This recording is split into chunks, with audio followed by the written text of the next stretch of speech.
Welcome back to the channel, guys. Today for Cameron James USA, we're going to be discussing QROPS in the United States. Now, to give a little bit of background to this, anybody who's researching QROPS, it means you have a UK pension, defined benefit, defined contribution that you are looking to consolidate. Previously, QROPS were wide used in the United States. As such, it's still a search term which we see happening a lot in the United States. People type in QROPS HMRC, USA QROPS HMRC. Now, to give you a little bit of a backstory of QROPS, QROPS came into existence in 2006. Rather ironically, it was part of legislation across the EU for the freedom of capital regarding people's pensions. The UK were one of the people who actually took note of this and allows people to do pension transfers. So QROPS was a bit of a Pandora's box, which was opened in 2006 by the UK government. Now, a lot of rather wealthy individuals who were living in the UK or living abroad, there was a lot of loopholes which the UK government didn't really think of in terms of QROPS, which effectively allowed people to legally avoid paying large amounts of tax in the United Kingdom by utilising a QROPS in another jurisdiction. It was completely legal, but the UK government perhaps didn't really think it through, and it had an unintended consequence. As such, fast forward to where we are today in 2021, every single year, we have seen a reduction in the benefits of QROPS and the availability of QROPS. So say, for example, 10 years ago, there was a number of different QROPS jurisdictions all over the world, and it was a very confusing area of advice to focus on. Now, the market has been shortened down to just a few jurisdictions. The main jurisdiction, which is advisable in most situations, is Malta, utilizing a Maltese QROP.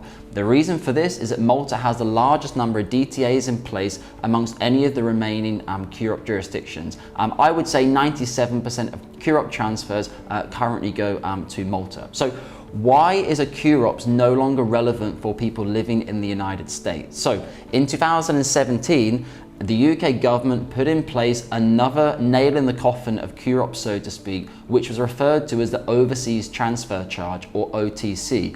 I remember this charge extremely well. I was sitting in the office in London. It came up on the government bulletin about the budget at lunchtime. I was literally eating my lunch, and they said that as of midnight that night, an overseas transfer charge of 25% would come into play for anybody who wishes to utilize a QROP but who is living outside of the EEA member states.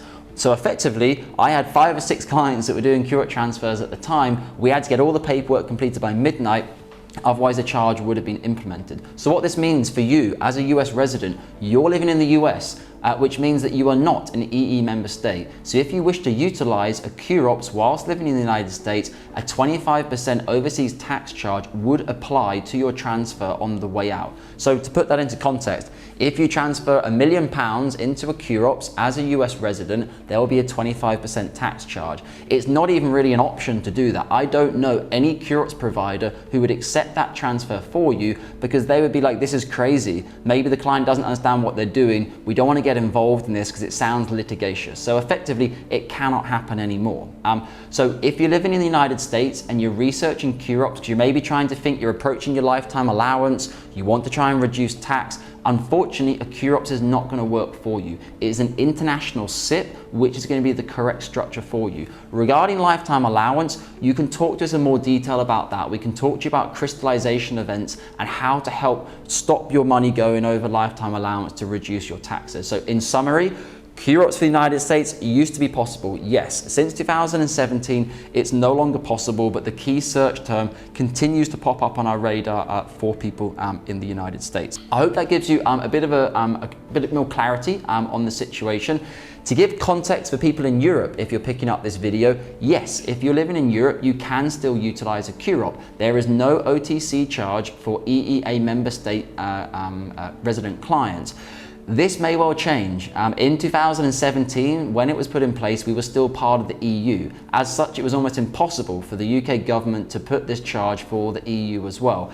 Now that we've had Brexit, there are a lot of commentators who said in January this year the overseas transfer charge would also be implemented for European clients.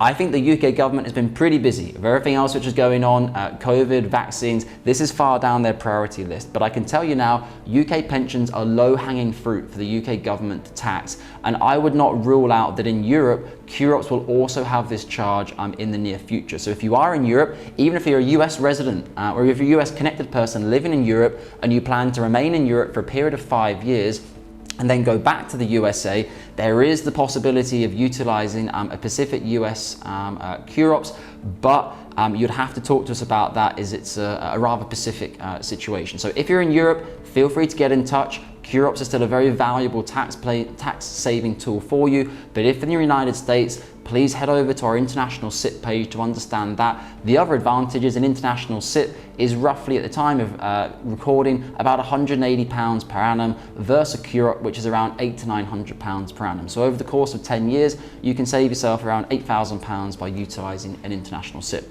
I hope you find this useful, guys. If you have any more questions about QROPS USA, feel free to get in touch with me or book an appointment below, and we look forward to speaking with you and helping you with your pension transfers. See you on the next video, and speak soon.